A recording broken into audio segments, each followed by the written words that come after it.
Hello everyone. So I believe this is video number 5. I am having a couple of issues uploading a couple of the other videos. We'll get that fixed as soon as possible. I do apologize for that. Technical difficulties, phones are weird.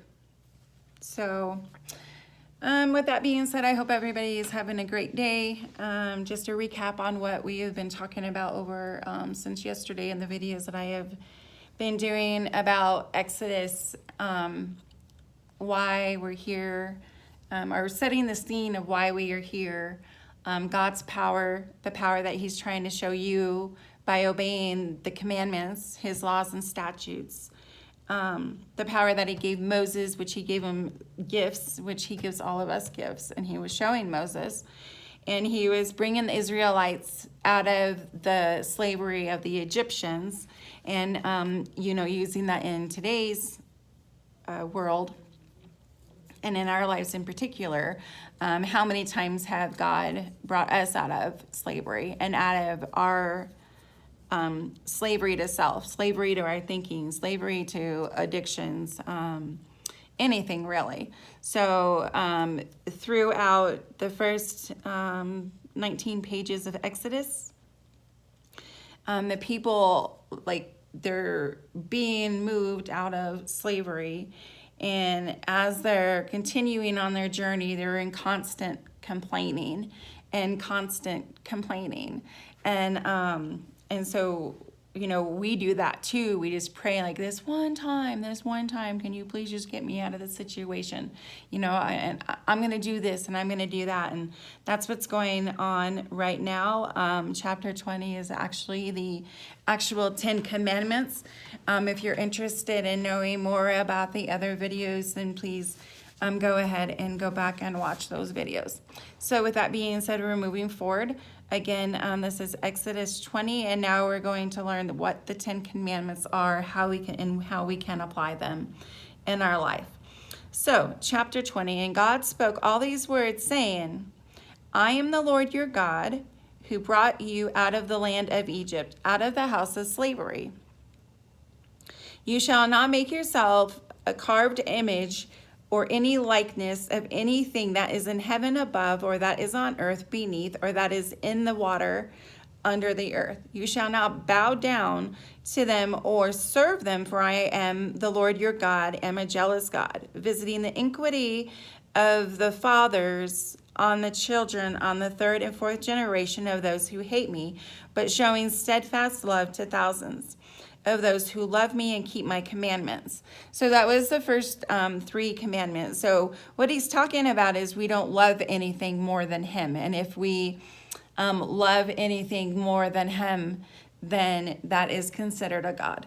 So he's a jealous God, and he loves us unconditionally for sure. And he'll lead us the way if we listen and we start obeying his commandments. And he's loyal to us. Like I've said in past videos, is that, the one thing that he expects from us is that we have unconditional love for him, like he has unconditional love for us. And then we went through in the other videos going down from generation to generation. If we obey these commandments, learn them, apply them in our lives, and then use, the testimony to God, or, we start teaching the things that we learn, and such as, and he blesses his unbelief. He will show us the gifts that he's given us. He then will eventually show us his purpose for us in this lifetime, why we're here. So with that being said, you shall not bow down to them before you serve the Lord. Oh, I just read that. But showing loyal love to him. You shall not take the name of the Lord your God in vain, for the Lord will not hold him guiltless who takes his name in vain. So the whole, it's a trend, if you will, in a lot of people's vocabulary of saying, oh my God, or Jesus Christ, or using that in a vain way. And it's easy to do because everybody does it. We see it on the news, we see it on TV, It's definitely hard to change that way of thinking. It truly is. It's like cussing. It's really, really hard to get out of the habit of swearing. It takes a minute, most definitely. All of these take a minute, a long minute. So you shall not, okay. Remember the Sabbath day to keep it holy. 6 days you shall labor and do all your work, but the seventh day is a Sabbath to the Lord your God. On it you shall not do any work, you or your son or your daughter, your male servant, or your female servant, or your livestock, or the sojourner who is within your gates. For in the 6 days the Lord made heaven and earth, the sea, and all that is in it, and rested on the seventh day. Therefore the Lord blessed the Sabbath day and made it holy.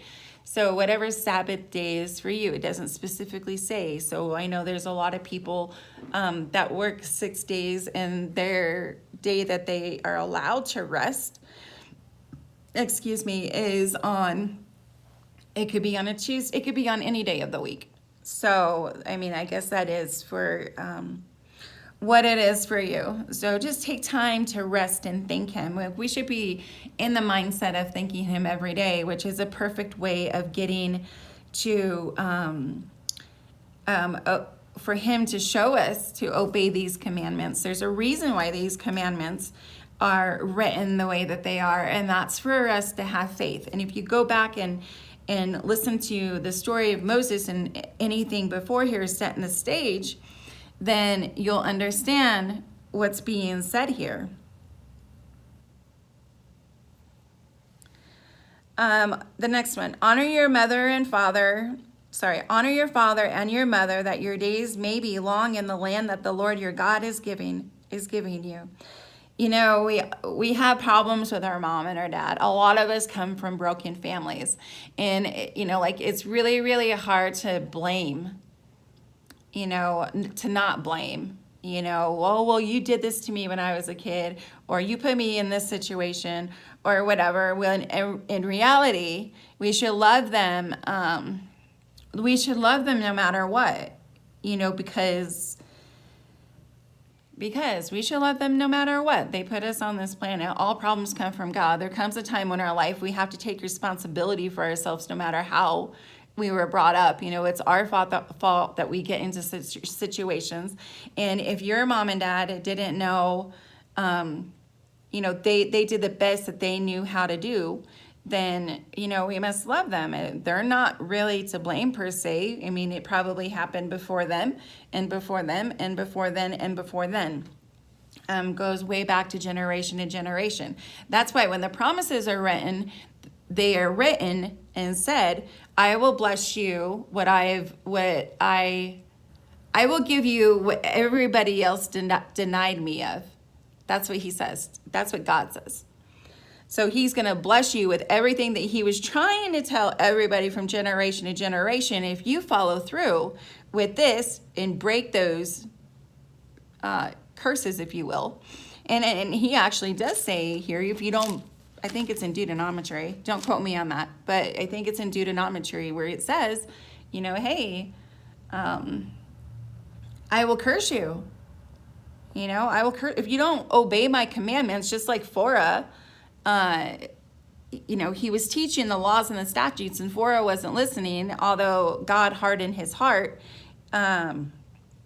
He still was not obeying. So, we have to take into consideration about obeying. And you shall not murder. That is slandering, gossiping, talking bad about other people, which is slandering. The list goes on and on and on about murder. It's really negative talk. Not loving your neighbor, not showing love to other people. And then, of course, the worst, murder. You shall not commit adultery. And in the Bible, it says that even if you are to look at somebody with lust in your eyes, that you are committing adultery. And this is one of the ones that, I feel like it's complete faith. All of these are based on faith. He made all of these so that we shall sin. And then, of course, problem after problem after problem, we're eventually going to just break down and go to him and say, God, I can't take this anymore. So, you shall not commit adultery is, everybody looks at another person because they may think that they're pretty or handsome or whatever. It doesn't necessarily mean that they have lust in their eyes, but it's just like human nature. You shall not steal. I think that's self-explanatory. You shall not bear false witness against your neighbor. Don't lie on somebody. If you don't like somebody, don't go and lie on them. Let them dig their own hole. If they're not being the person that you want them to be, or that you're trying to, help them to be or whatever, don't go and lie on them. It's not your business. That's between God and that person. So you let them dig their own hole in whatever the situation is, but don't lie about somebody. It's not okay. That is not okay. You shall not convey your neighbor's house. You shall not convey your neighbor's wife or his male servant or his female servant or his ox or his donkey or anything that is of your neighbor's. If somebody has something that you want, then figure out how they got it, and then you go and get it yourself. Don't be jealous or envious of anybody. We're on this planet to love one another, not be envy and jealous of them. And there's prayer, if you want something that somebody asks, pray to God and ask him to show you how to get it. It's worth it, leave it all in his hands. That's why the most of this, the 10 Commandments that I read, is based on the moral statutes and laws of the Lord. Why we are here on this planet, he will show you if we obey these commandments. But now we must change our way of thinking, and all of it really leads to faith, truly trusting in God that everything will be taken care of.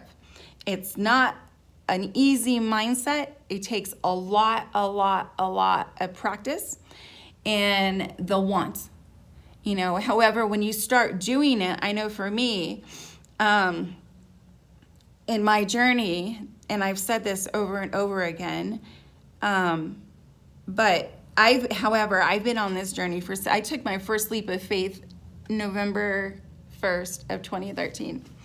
And that was 5 years, 4 months, and 24 days ago today.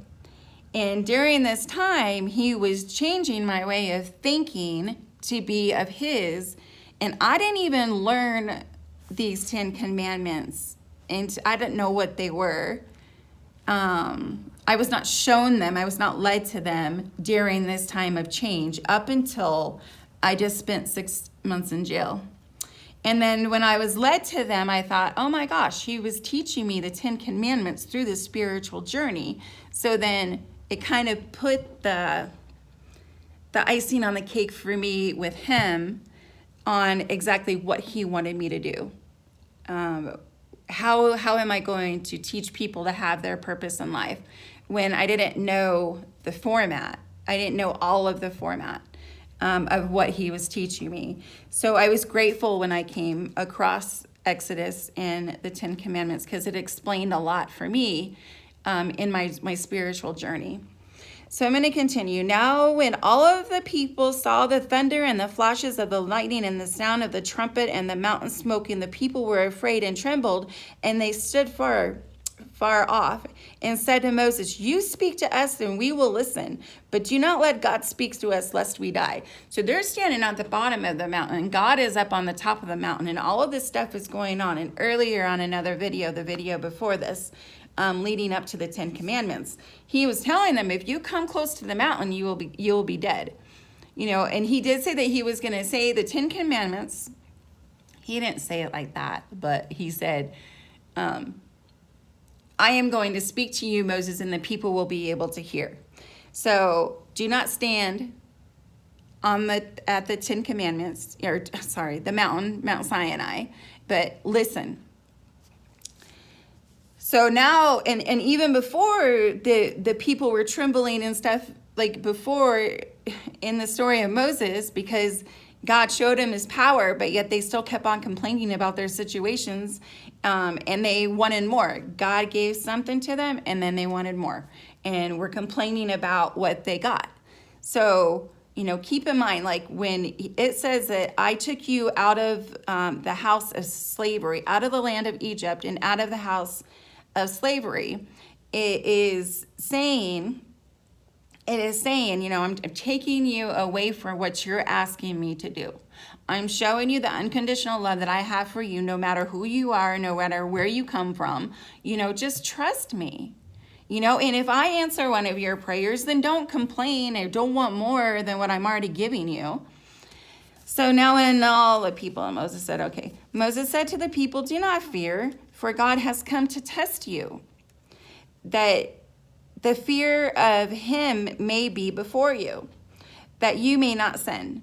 The people stood far off while Moses drew near to the thick darkness where God was. And the Lord said to Moses, thus you shall say to the people of Israel, you have seen for yourself that I have walked with you from heaven. You shall not make gods of silver to be with me, nor shall you make for yourself gods of gold. An altar of earth you shall make for me, and sacrifice on it your burnt offerings and your peace offerings, your sheep and your oxen. In every place where I cause my name to be remembered, I will come to you and bless you. If you make me an altar of stone, you shall not build it in the hewn stones, for if you wield your tool on it, you profane it. And you shall not go up by steps to my altar, that your nakedness be not exposed on it. So another thing to keep in mind, for sure, like he says, I'm coming to test you. I'm making these commandments, and I want you to know them and learn them. But first and foremost, I want you to trust in me fully. I want you to love me unconditionally, like I love you, by obeying my commandments and loving your neighbor. And having faith. Having faith that's having faith. That's the main thing, having faith. And it's hard. And once we get into our thinking and whatnot, it's hard to do that. So with that being said, knowing what the 10 Commandments are, I'm going to read something else. And then you can apply it wherever in your life. I mean, simply ask yourself, am I really obeying the 10 Commandments? Am I not being grateful for the things that God has given me, the prayers that he has answered? Am I searching for more and not able to find it because it's got to be something that you're doing? So, and this could be why. This could be the message for you. Stop and take a look at you and who your character is. We are to be imitators of God. If you're looking for something big and huge, like, your destiny, you want to make more money, you want to travel the world, you want to do all of these things, then one of the number one things is that you have to obey the 10 Commandments. That's just the way that it is, and it's hard.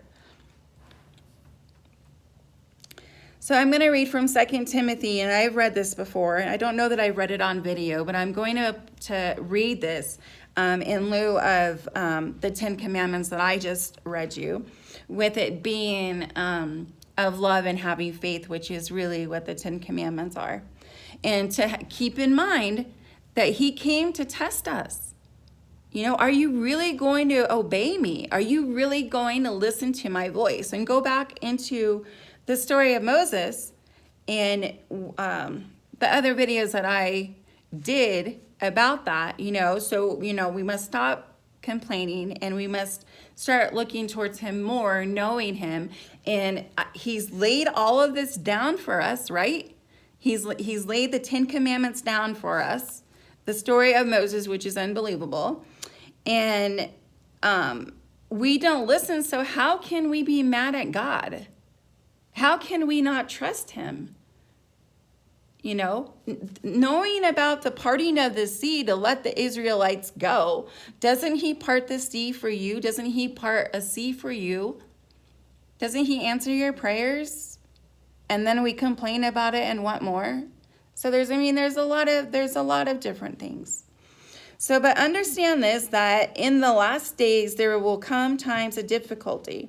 For people will be lovers of self, lovers of money, proud, arrogant, abusive, disobedient to their parents, ungrateful, unholy, heartless, unpeaceable, slanderous, without self-control, brutal, not loving, treacherous, reckless, swollen with conceit, lovers of pleasure rather than lovers of God, having the appearance of godliness but denying its power.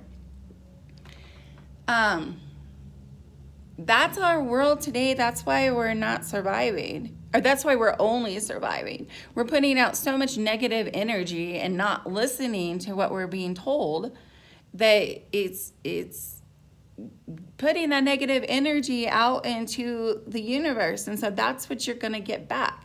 So just think about the 10 Commandments and ask yourself, who can you judge? Ask yourself, are you a good person? Do you consider yourself wise? In all honesty, is something that we have to think about. It's something it's not for us.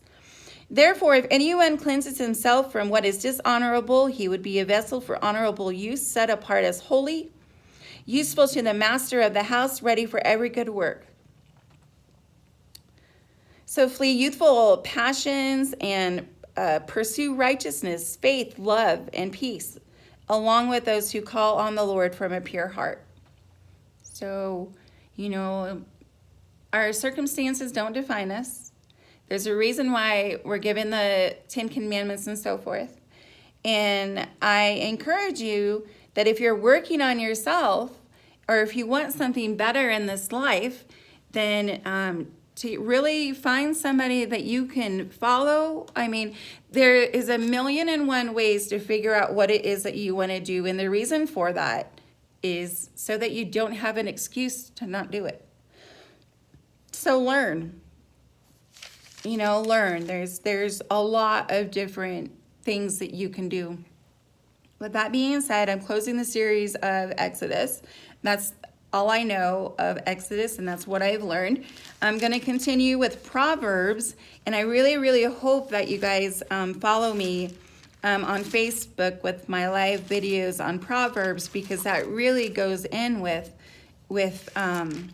the 10 Commandments and how to start changing your way of thinking, along with prayer. Again, Father, please guide and direct my thoughts to be of a character of you. I trust, I believe you. Please teach me to have faith in any other gift that you're willing to give me. I am yours, and I love you unconditionally like you love me. I am grateful for everything that has happened in my life, and I'm ready for change. I'm thankful for what you do to me, for me, and with me. And in the name of Jesus, those prayers work. Father, please guide and direct my thoughts to be of you and show me my character defects. I want to know. I'm at a point where I'm sick and tired of being sick and tired. I want something different, and I'm asking you to help me change. With that being said, that's all I have. Thank you.